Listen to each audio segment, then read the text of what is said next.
नमो पौंडरिक पांडुरंग बुद्धाय नमः। पाली धम्मलिपी तसेच बुद्धविचार आणि संत साहित्याच्या अभंगाला वाहिलेलं बुद्धविटेवरी या चॅनलवर मी आपणा सर्वांचं सहर्ष स्वागत करीत आहे। आजचा विषय गंभीर असला अवघड असला तरी आजचा व्हिडिओ आपण पूर्ण पाहावा। नवे नेहमीचेच व्हिडिओ आपण पूर्ण पाहावेत।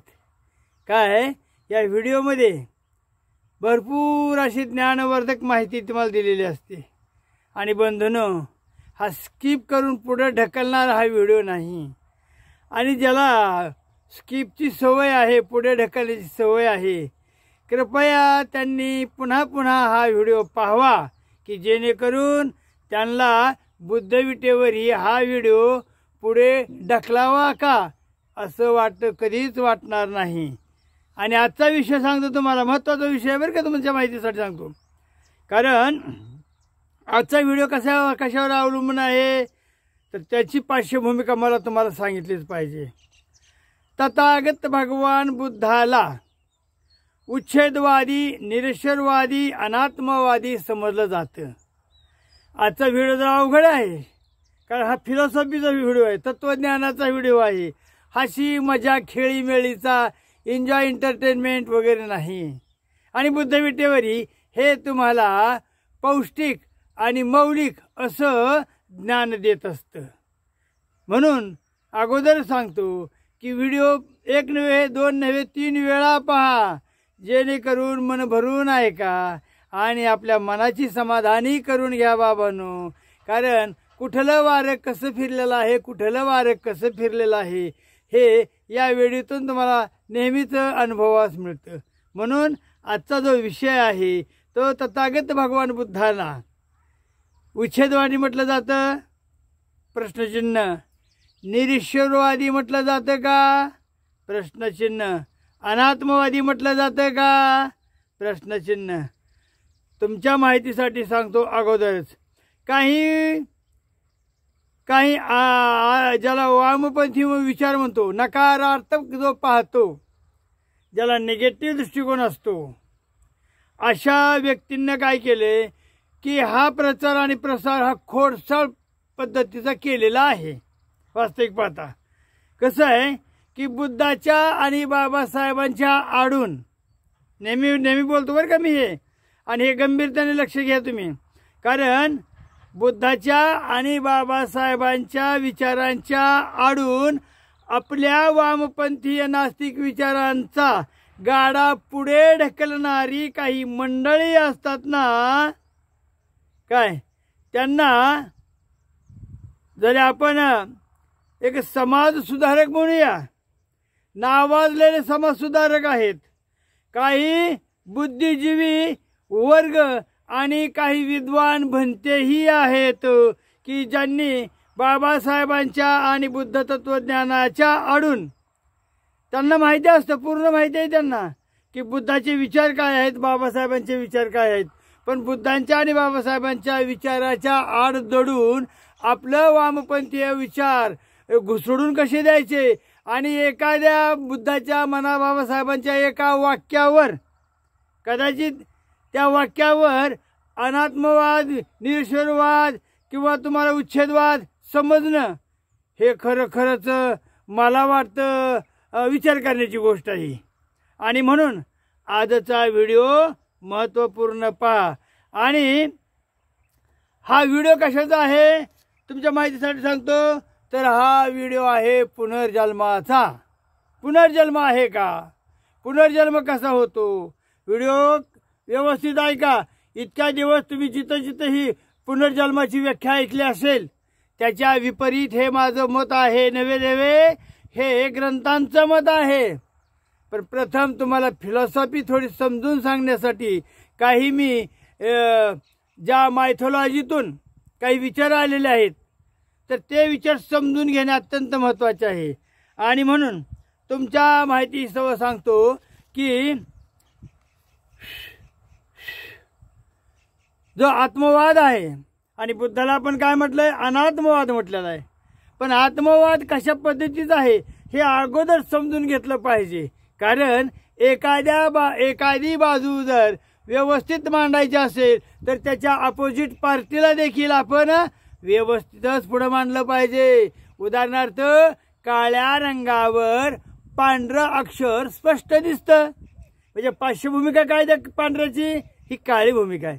जसं की प्रभू रामचंद्राचं मोठेपण दाखवायसाठी म्हणून लंकाधिपती रावणाला जास्तीत जास्त एक बिभस्त वातावरणात कसं नेता येईल, त्याच्या अंगी जास्तीत जास्त डाग कसे लावले जातील, हे पाहिले कुणी वाल्मिक ऋषीने नव्हे, तर हे तुळशीदास गोस्वामीनं पाहिलेलं आहे आणि त्याचं केलेलं आहे.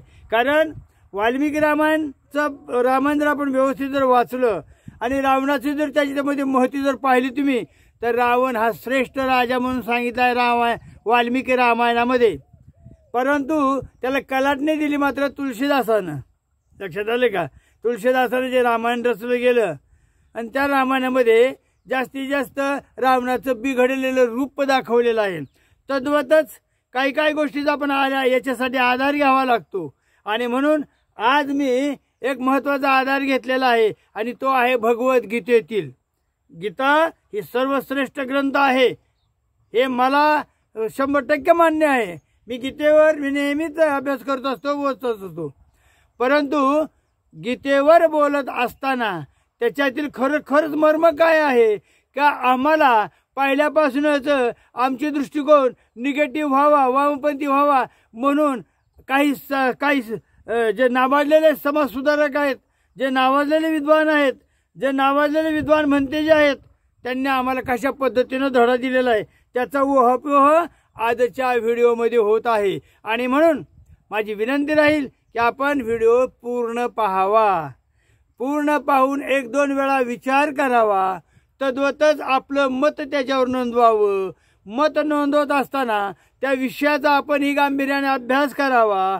गांभीर्याने अभ्यास न केलेल्या प्रतिक्रिया नोंदवणं म्हणजे हे अज्ञानाचं लक्षण आहे बाबांनो. म्हणून लक्षात घ्या, एखादी कमेंट्स करत असताना वर दिलेला विषय कुठला आहे, त्या विषयाचं मर्म काय सांगितलं, त्या विषयाला अनुसरून संदर्भीय विषयांचा मी अभ्यास केला आहे काय, हे सुद्धा तुम्हाला आलं पाहिजे.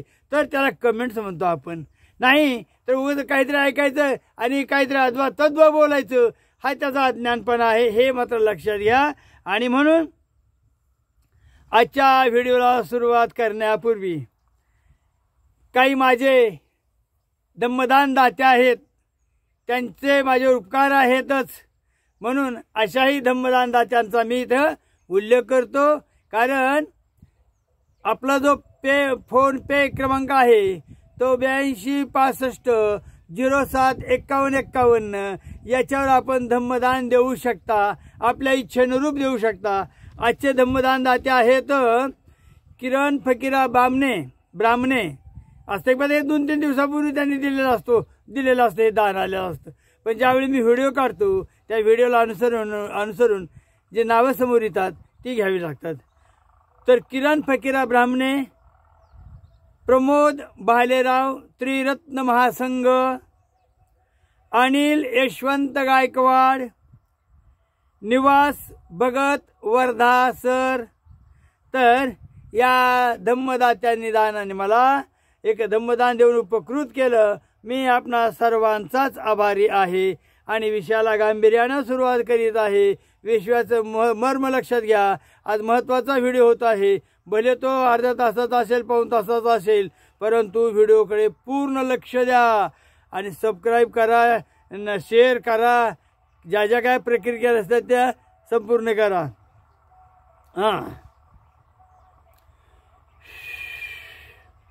भगवद्गीतेमध्ये भगवान श्रीकृष्णानं अर्जुनाला उपदेश करीत असताना काही लोक मन बंद करू नका आताच, कारण एवढा काही तिटकारा भरलाय तुमचा की एवढा काही तिटकारा असतो की भगवद्गीतेचं श्रीकृष्णाचं नाव नाही, बंद कर दे, कर बंद, त्या म्हाताऱ्याचं काहीतरी असेल तर साईबाबांनो तुम्हाला याच्यातून मी बुद्ध मार्ग दाखवणार आहे आणि बुद्धांचा पुनर्जन्म आणि याच्या अनुषंगाने भगवद्गीतेचा पुनर्जन्म याच्यामध्ये याच्या मांडणीमध्ये आमच्या काही विद्वान लोकांनी कशा पद्धतीनं याच्यामध्ये एक तुमच्या आणि इथे म्हणजे तुमच्या माझ्या सर्वांच्याच मनामध्ये बाबासाहेब आणि बुद्ध यांच्या विचाराविरोधात पेरणी केलेली आहे. हे कशी हे पाहण्यासाठी व्हिडिओ पूर्ण पहा, हे महत्वाचं आहे. म्हणून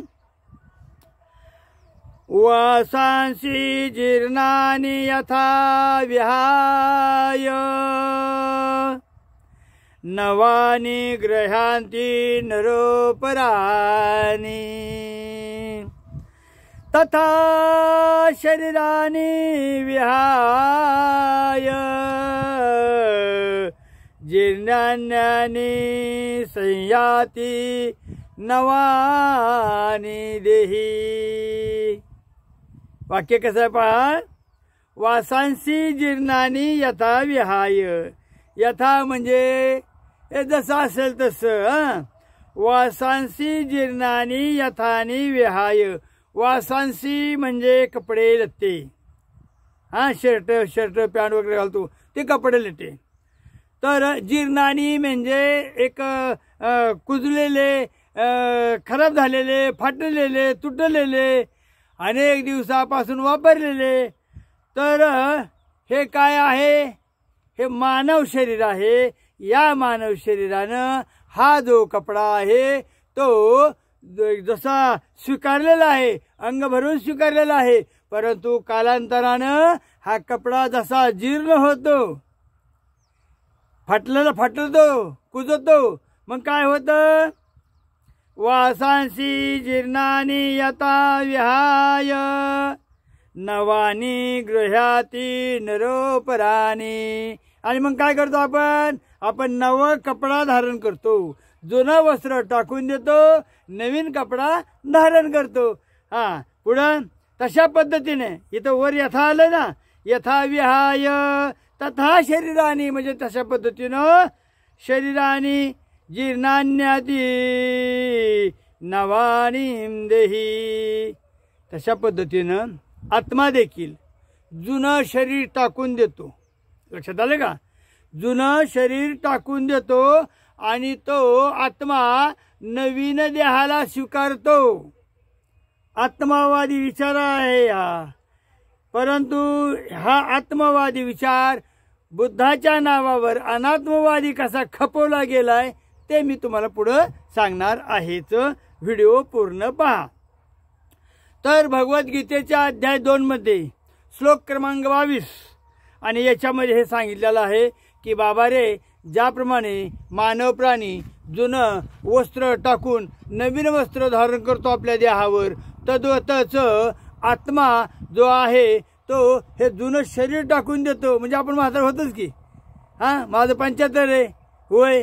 मग म्हातारपण झाल्यानंतर हे काय आत्मा काय करतो, ह्या शरीराला टाकून देतो आणि तो नवीन देहाकडे निघतो. नवीन देहामध्ये तो जन्म घेतो. वास्तविक पाहता बुद्धामध्ये ही कन्सल्ट आहे. म्हणजे हे उदाहरण आहे. अशा पद्धतीची तरतूद आहे. आता उदाहरणार्थ लामा पद्धती, दलाई लामा वगैरे जे आहेत ना, हे काय आहे शेवटी, हेही शेवटी पुनर्जन्माचाच वसा आहे ना. हे पुढे ओघाने येईलच आणि मी ते तुम्हाला सांगितल्यावर राहतही नाही. तद्वतच हे तर तुम्हाला माहितीच असेल. मग काय होतं काय माहितीये का, होतं काय. मग आत्मा कसा आहे तुम्ही म्हणाल, आत्मा कसा आहे. जर तो मग याचा अर्थ असा की आत्मा हे शरीर टाकतो आणि दुसऱ्या शरीरात प्रवेश करतो. आत्मा मरण पावतो का, तर नाही. तो अमर आहे, तो अजर आहे, तो अविनाशी आहे. म्हणून नयनम छिदंती शस्त्राणी, नयनम छिदंती शस्त्राणी. आत्मा कसा आहे, शस्त्रानं तलवारीनं कुऱ्हाडीनं कापला जात नाही. नयनम छिद्रंती शस्त्राणी, शस्त्र तलवार वगैरे. नयनम दहती पावका. दहती म्हणजे एक जाळ लावणे, आग लावणे. आग जळतो का आत्मा, तर आत्मा आगीमध्ये जळत नाही. आत्मा तलवारीनं किंवा शस्त्रानं, धारदार शस्त्रानं जसा कापला जात नाही, कट केला जात नाही, तद्वतच आत्मा अग्नी देखील आत्म्याला जाळू शकत नाही. कारण मृत्यू पावल्यानंतर मानव देहाला मानव शरीराला ज्याला आपण डेड बॉडी म्हणतो त्याला कुठं ठेवलं जातं? सरणावर. खालून त्याला आग लावली जाते. परंतु इथं भगवद्गीतेमध्ये भगवान श्रीकृष्ण अर्जुनाला सांगतात की बाबा विषादयोग तू जो नाराज आहेस ते सोड. कारण आत्मा हा कधीच मरत नाही. तो शस्त्राने कापला जात नाही, तो अग्नीनं जाळला जात नाही. लक्षात आलं का? आणि पुढं ना चैनम क्लेदयपो न शोषयती मारुतः. मारुता म्हणजे वारे, आणि तो वाऱ्याने देखील सुकवला जात नाही. तर असा हा अजर आहे, अमर आहे आत्मा. आणि मग म्हणूनच आत्म्याला मरण नाही. म्हणून पुनर्जन्माचा हा जो वसा आहे तो भगवद्गीतेतून इथं सांगितलेला आहे. आता याच्यावर आपण बौद्ध धर्माचं जे कन्सल्ट आहे, कारण बौद्ध धर्मामध्ये देखील पुनर्जन्म आहे, पण कसा पद्धतीनं तो स्वीकारला जातो. आणि वामपंथीयांकडून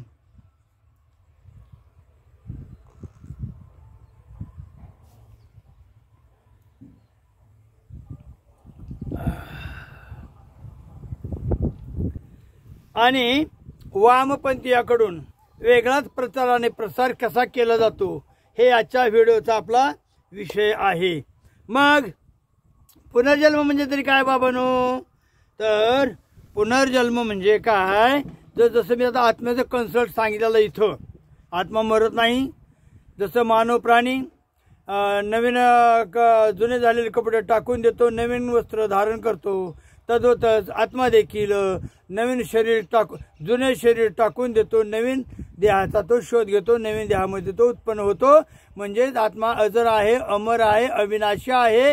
म्हणून आत्म्याला मरण नाही, तो कशाने सुकवला जात नाही, कशाने तोडला जात नाही, कशाने आगीनं जाळला जात नाही.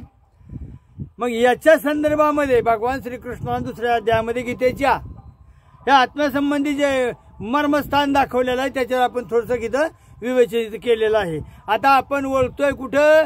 आता आपण वळतोय बौद्ध एक मार्गांकडे, बौद्ध मार्गाकडे. मार्ग हा शब्द मी इथं वापरला, धर्म हा शब्द मी इथं घेतलेला नाही, हे लक्षात घ्या अगोदर. मग थोडीशी पार्श्वभूमिका जर सांगायची झाली तर आपण आता पाहिलं गीतेचा 2रा अध्याय आणि 2रा श्लोक, तसेच गीतेचा 2रा अध्याय आणि 22 श्लोक आपण इथे घेतला. त्याला अनुसरून आता पाहतो. आणि मग याच्यावर बुद्धांचं काय मत आहे ते तुम्ही आता थोडक्यात पहा.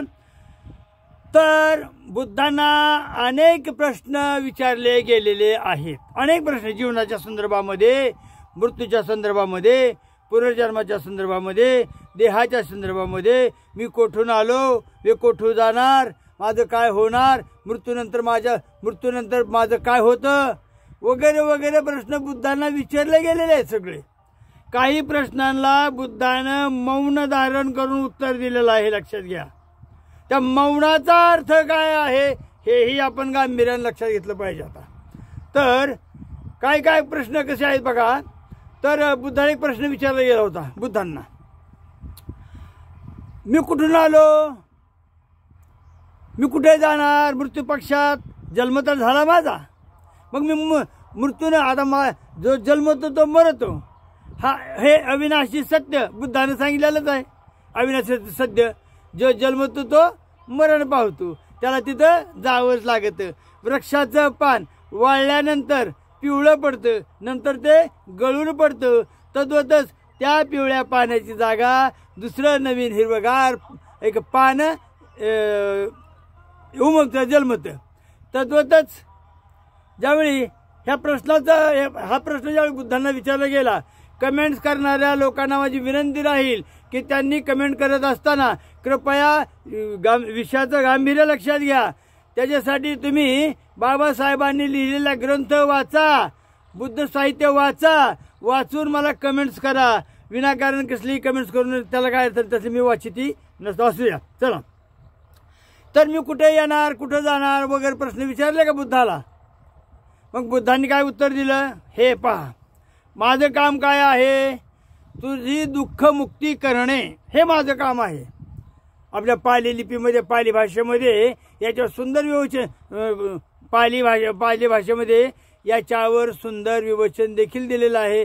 आणि मी तुम्हाला नेहमी सांगत असतो की धम्मपदाच्या यमक वग्गामध्ये हे वाक्य तुम्हाला पाहायला मिळतं बरं का. आणि बुद्ध वग्गामध्ये देखील अशा पद्धतीची तुम्हाला, तर तुम्ही काय करा, धम्मपद फॉलो करा. बाबासाहेबांनी लिहिलेला ग्रंथ जो आहे बुद्ध आणि त्याचा धम्म, हेही ग्रंथ वाचा. तुम्हाला दोघांची ज्यावेळी तुलना कराल त्यावेळी तुम्हाला खरे विचार कसे आहेत हे बुद्धाच्या तोंडून ऐका आणि बाबांच्याही तोंडून ऐका.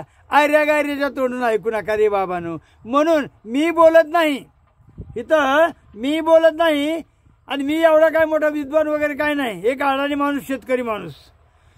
तुम्हाला बुद्धांनी काय सांगितले ते वाचाय सांगतोय, बाबांनी काय सांगितले ते वाचाय सांगतोय. एवढं वाटलं हे पोस्टमनचं काम मी करतो. पत्र माझं नाही दादा, पत्र हे दुसऱ्याच्या घरचे आहेत. ते पत्र तिथून घेतो, पोस्टात येतं, ते पत्र आमच्या हाती पडतं. आम्ही पोस्टमन माणसं, ते ज्याची त्याला आम्ही पोस्ट करून टाकतो. हे काम आम्ही करतो, बस, दुसरं काय नाही. तर बरेचदा हा प्रश्न विचारला जातो की मी कुठून येणार, कुठं जाणार. बुद्ध काय म्हणेल त्याला? कारण ज्याला सांगायचंय ती व्यक्ती एवढी ज्याला आपण म्हणतो ना विचारांच्या पलीकडे, तत्वज्ञानाच्या पलीकडे जे बुद्धांचे विचार आहेत ते कदाचित पचनी पडणार नाहीत. आणि मग बुद्धाने सांगितलं, काय सांगितलं बुद्धानं? हे दुःख महत्वाचं आहे. तुझ्या शरीराला एखादा बाण जर लागला, तू कुठं रानात काम करत असशील, कुठून तरी बाण आला असेल, तुला लागला शरीराला, तुझं प्रथम कर्तव्य काय आहे? बाण काढून टाकणे, शरीराला लागलेला बाण. का? तू जर विचार करशील की बाण कोणी मारला, बाण कोठून आला, बाण कोणत्या दिशेतून आला, बाण कोणत्या लाकडापासून बनवला, बाणाचं पातं कोणत्या धातूचं बनवलेलं आहे, बाणाची पात्याची जी जात असते म्हणजे आपण तीक्ष्ण धारदार वगैरे म्हणतो ती कशी आहे, हा विचार करण्यापेक्षा अगोदर बाबा तुझ्या अंगात घुसलेला बाण बाहेर काढ आणि दुःखमुक्त हो, एवढा विचार इथं सांगितलेला आहे. आता याच्या पलीकडला जो विचार आपण बघतो, बाण कोठून आला, याचं उत्तर दिलेलं आहे बुद्धानं, नाही असं नव्हे. पण याच्यासाठी तुम्हाला मी सांगतो, ज्यावेळी आपण पूर्ण साहित्य वाचतो त्रिपिटिकेचं, त्यावेळी कुठंतरी एका पर्टिक्युलर वाक्य असं नसतंच. तुम्हाला अनेक साहित्य, अनेक ग्रंथाचं वाचन करावं लागतं. त्याच्यानंतर हे तुमच्या लक्षात येईल. बुद्धानं बाणाचा शोध घेतलेला आहे. बाण कोठून आला हेही बुद्धानं शोधलेला आहे. बाण कशाचा हेही शोधलेलं आहे. फक्त मानवमुक्त मानवाचं दुःख नष्ट करण्यासाठी त्याने एवढाच उपदेश दिला बुद्धानं की बाबा अगोदर अंगातला बाण बाहेर काढ, जखम दुरुस्त होऊ दे, नंतर बघू काय करायचं ते. कशाला विचार करतोस? अंगात जर बाण तसंच ठेवला तर तुझं दुःख उत्पन्न होईल, त्याचे सल निर्माण होईल. आणि मग ह्या प्रश्नाची उत्तरं पाहण्यापेक्षा बाण कोठून आला, कसा आला, कुणी मारला, काय मारला, तर मग काय होईल, तुझं दुःख इकडे वाढत जाईल. आणि दुःख हेच काय आहे, मुळामध्ये तुमच्या एक नैराश्याचे मनात जीवन आहे. आणि म्हणून ते जे 4 आर्य सत्य सांगितलेले आहेत, दुःखं दुःखा समपादं दुःखस चतिक्कमं आर्य सटांगिकं मग्गं दुःखोपसमगामिनी एतं खो सर्णखेमं एतं सर्णमानमं सब दुःखं पमुच्यति. अगोदर तू काय कर, तू प्रज्ञावान हो. मला वाटते एक गीत आहे, अत दीप भव स्वयं दीप हो, अत दीप भव स्वयं दीप हो. गाणं मला पूर्ण येत नाही, क्षमस्व. तर मग मृत्यूनंतर आपलं काय होतं हा आपला मूळचा प्रश्न सुरू झालेला आहे. तर यावर बुद्धाच्या समकालीन 2 दृष्टिकोन होते. त्या काळामध्ये देखील 2 दृष्टिकोन होते. एका वर्गाला आपण शाश्वतवादी म्हणतो आणि दुसऱ्या वर्गाला आपण उच्छेदवादी म्हणतो. शाश्वतवादी आणि उच्छेदवादी शब्द दोन लक्षात व्यवस्थित ठेवा. आता शाश्वतवाद्याचं म्हणणं काय आहे की आत्म्याला मरणच नाही. शाश्वतवादी म्हणजे गीता, जे आता तुम्हाला मी सांगितली ती गीता. शाश्वतवाद्यांचं काय मत आहे की आत्म्याला मरण नाही म्हणून जीवन शाश्वत आहे. जीवन मूल्य किती शाश्वत असली तरी तिची जपणूक करणारी माणसं मात्र मेलेली असतात. म्हणूनच आदर्शवाद निर्माण करणारी माणसं मेली तरी चालतील, परंतु त्यांनी निर्माण केलेला आदर्शवाद कधीच मरता कामा नये. हे बाळांनो, हे लक्षात घ्या तुम्ही अगोदर. आणि म्हणून आत्म्याला मरण माहीत नाही. माहितीच नाही ना मरण काय आहे, कसं असतं, काय असतं. कारण तो अमर आहे. कुणी सांगितलं, कितीने सांगितलं. आताच आपण पाहिलं ते वासांशी पर्णानी जन आणि विहाय, आताच आपण ऐकलेलं आहे. तद्वतच जो दुसरा एक विचार होता त्याला ते जीवन शाश्वतवादाला ते जीवन शाश्वत आहेत असं त्यांचं म्हणणं होतं. आणि म्हणून या जीवनाच्या माध्यमातून, या जीवनाच्या सत्यांमधून पुनर्जन्म याचा जन्म झाला. म्हणून काय म्हणलं तिथं, नैनम छदंती पावका. म्हणजे अशा पद्धतीनं जरी आत्मा जर तो अमर आहे तरी तो आत्मा काय करतो, वासाशी पर्णानी जनानी वाहे तो नवीन दान करतो. म्हणजे त्याला मरण वगैरे नाही. आणि म्हणूनच जीव यालाच आपण पुनर्जन्म म्हणतो. कारण लामा, दलाई लामा जे तिबेटियन बौद्ध आहेत, तिबेटियन बौद्ध आहेत ते पुनर्जन्म मानतात. अंडरलाईन करा ह्या गोष्टीला. मग हे दलाई लामा ही संस्कृती जी आहे ती बौद्ध धर्माच्या कुठल्या विभागातून आलेली आहे तर ती गेली महायानातून. आणि महायान जर उघडलं तुम्ही तर बाबा रे सगळा तुम्हाला तिथं पुनर्जन्मच दिसून येईल. सगळा पुनर्जन्म दिसून येईल. असो, आता दुसरा कुठला विचार होता, उच्छेदवादाचा. आता उच्छेदवादाचा सिद्धांत काय आहे, तो सिद्धांत काय आहे, मृत्यू निश्चितच आहे. जो जन्मतो तो मरण पावतो. विचार कुणाचा, बुद्धाचा. जो दुसऱ्या स्टेपिंगला जे मी सांगितलं ते.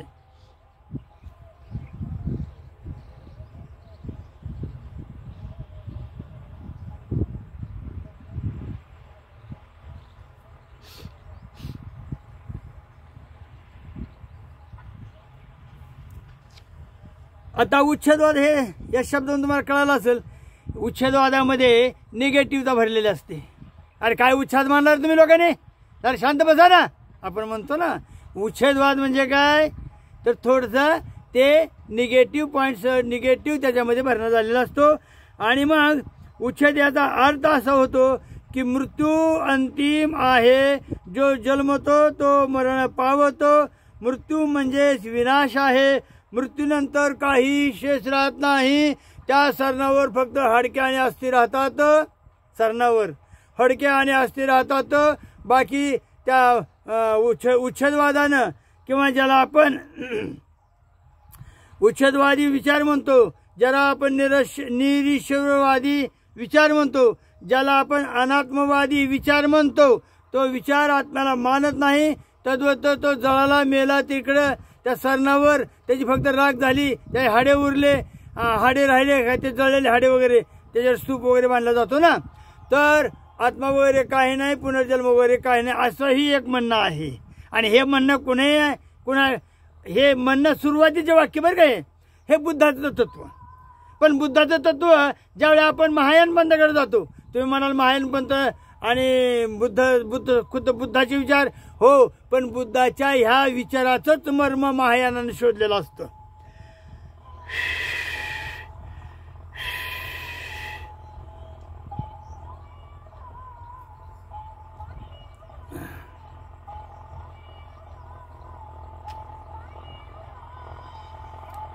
आणि मग असं होतं बाबांनो, बुद्ध शाश्वतवादी होते का, तर नाही. बुद्ध शाश्वतवादी नव्हतं. कारण शाश्वतवादामध्ये स्वातंत्र्य आहे आणि अमरत्व अमर्त्य आहे, म्हणजे मरण पावत नाही असं अस्तित्व ज्याचा असतो, याला बुद्धाचा विरोध होता. काय होता विरोध? ह्या वाक्याला विरोध आहे बुद्धाचा. बुद्धाला कशाचा विरोध आहे? शाश्वतवादाला विरोध आहे. बुद्धाला कशाचा विरोध आहे? आत्म्याला विरोध आहे. बुद्धाला कशाचा विरोध आहे? ईश्वरवादाला विरोध आहे, शाश्वतवादाला विरोध आहे. लक्षात घ्या तुम्ही. मग काय आपण बुद्धाला उच्छेदवादी म्हणतो का? मग काय म्हणतो तरी काय आपण? तर आत्म्याच्या अस्तित्वात नसण्यावर त्याचा विश्वास होता. आत्म्याचं अस्तित्व नसण्याच्या तत्वावर त्यांचा विश्वास होता. त्यामुळे स्वाभाविकच बुद्धांना उच्छेदवादी अशी मांडण्याची एक धारणा निर्माण झालेली आपण पाहतो. तद्वतच परंतु आलं का तिथं जाता. आता तुम्हाला महायान पंथामध्ये जे तत्व आहेत ना सांगतो, कारण अनेक तत्वांचा एक विपर्यास झालेला आहे हो. म्हणून मी सुरुवातीला म्हणलं ना, बुद्धाच्या बाबांच्या आडून लोक काही पेरणी करतात आणि कोणा वाचन कमी प्रमाणात झाल्यामुळे म्हणा किंवा नसल्यामुळे म्हणा, तर याच्या मागं एक वेगळा विचार पेरला जातो. परंतु अलगदमपम सुत्त आहे. परंतु अलगदमपम सुत्तात बुद्ध तक्रार करतात की त्यांना उच्छेदवादी म्हणलेलं आवडणार नाही. स्पष्ट बुद्धाने सांगितलेलं इथं अलपुद्गल सुत्तामध्ये काय सांगितलेलं आहे? लोक मला अनिश्वरवादी म्हणतात, लोक मला अनात्मवादी म्हणतात, लोक मला ज्याला आपण उच्छेदवादी म्हणतात. मग बुद्ध तक्रार करतात की बाबांनो, तुम्ही मला उच्छेदवादी म्हणता, संबोधता, पण वस्तुतः मी उच्छेदवादी नाही. या वामपंथीयांनो, हा विचार जरा अंडरलाईन करून जरा पहा, कुठपर्यंत तुम्ही लोकांना वेडे बनवणार आहात. माझं ओपनला तुम्हाला मी चॅलेंज फिलेंज कोणाला देत नसतो, काय नसतो नाही. आणि असंही म्हणतात की बुद्ध तर उच्छेदवादी आहेत बरं का, सांगतो तुम्हाला, ह्याचे पुढलं सांगतो तुम्हाला. परंतु काय, मी माझं मत प्रस्थापित केली असली आणि ती पुरस्कारित केली असली, मी माझ्या मताची देशना तुम्हाला देत असलो तरी अशा पद्धतीचे श्रमण आणि ब्राह्मण, कारण दोन संस्था होत्या, एक श्रमण संस्कृती होती, एक ब्राह्मण संस्कृती होती. श्रमण आणि ब्राह्मण चुकीनं आणि खोडसाळपणे किंवा अवधानपणे किंवा अभ्यास नसल्यामुळे असं म्हणा हवंय तर माझ्यावर असो आरोप करतात. परंतु वस्तुस्थितीचा विपर्यास करून असा मी उच्छेदवादी आहे, मनुष्य मात्राच्या विघटनाची, विनाशाची, समूळ उच्छेदाची मी शिकवण देतो. पाहायला पाहिजे ना, बाण कुठून आला. माझं ज्यावेळी आम्ही बाण काढतो अंगातून, लक्षात आलं का, आणि माझी जखम भरली जाते, त्यावेळी मात्र मी याचा शोध नक्कीच घेतला पाहिजे की बाण कोणी मारला होता. तुझ्या लक्षात येते ना. आधी काय व्हा, आधी दुःखमुक्त व्हा, आधी शरीरामध्ये घुसलेला षडरूपूचा बाण काढा. समजला असेल आता. अगोदर काय करा, शरीरामध्ये घुसलेला षडरूपूचा बाण काढून टाका. नीट व्हा, अतदीप भवा, स्वयंदीप भवा. नंतर तुम्ही मात्र ज्यानं बाण मारला त्याचा शोध घ्या, कुठून आला त्याचा शोध घ्या. हे कार्य करा तुम्ही. पण हे पुढचं जे दुसरं जे परिच्छेद आहे तो मात्र आमच्या लोकांनी कुणी आम्हाला सांगितलाच नाही. फक्त बाण काढणं एवढं आम्हाला सांगितलेलं आहे, त्याचंही पालन कोणी करू. तर बुद्ध म्हणतात, काय म्हणतात की वस्तुस्थितीचा विपर्यास करून आरोप करतात की मी उच्छेदवादी आहे. मनुष्य मात्राच्या विघटनाची, विनाशाची आणि समूळ उच्छेदनाची मी शिकवून देतो, हे मात्र कोणी पाहतच नाही हो, नाही का?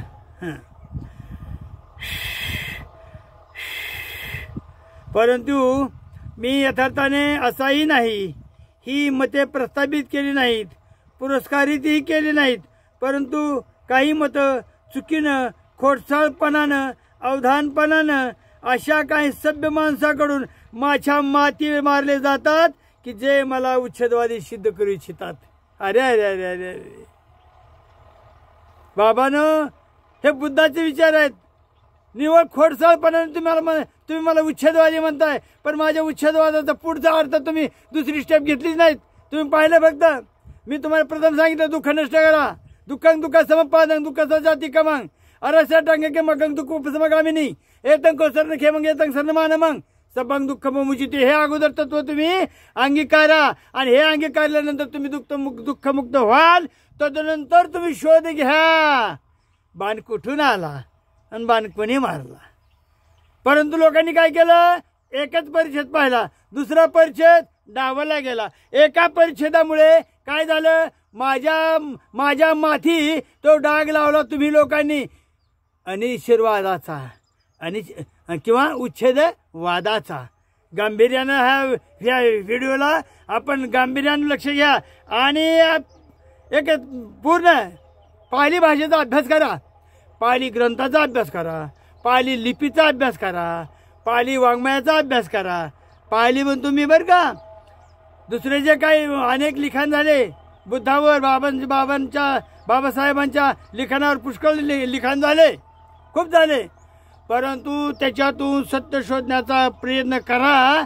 आणि ते करत असताना अगोदर पाली लिपी आली पाहिजे, तुम्हाला पाली भाषा आली पाहिजे, तुम्हाला पाली व्याकरण आलं पाहिजे. आणि पाली लिपी शिकवण्याचं काम, पाली भाषा शिकवण्याचं काम, पाली व्याकरणासह शिकवण्याचं काम बुद्धविटेवरी करीत आहे. आणि माझ्या अनेक व्हिडिओ झालेले आहेत, मला काही मोजता येत नाही ते किती झालेले काय झाले, आणि ते मी पाहते नाही. पण पाली लिपी शिकण्यासाठी बंधूनो मला फोन करा, ह्या फोनवर. तुम्हाला कसलीही फी घेत नाही रे बाबांनो, मी पाली लिपी शिकवण्यासाठी कसलीही फी देऊ नका मला. मोफत एक बुद्ध कार्य आहे, मी करणारच आहे, लक्षात आहे का? हां, फक्त एक फोन करा मला की गुरुजी अमुक तमुक मला मी सांगाल काय, मी सांगण्याला तयार आहे. फक्त पाली लिपीच्या संदर्भामध्येच फोन करा, बुद्ध विचार संदर्भामध्येच फोन करा. कोणाच्या गटा तटाचं, राजकारणाचं, पक्षकारणाचं त्याच्यासाठी मला फोन करू नका कृपया, हे विनंती आहे. आणि मग काही श्रमण ब्राह्मण चुकीने अथवा खोडसाळपणाने अथवा अवधानपणाने असा करतात, परंतु वस्तुस्थितीचा विपर्यास करून आरोप करतात की मी उच्छेदवादी आहे, मी मनुष्य मात्राच्या विघटनाचा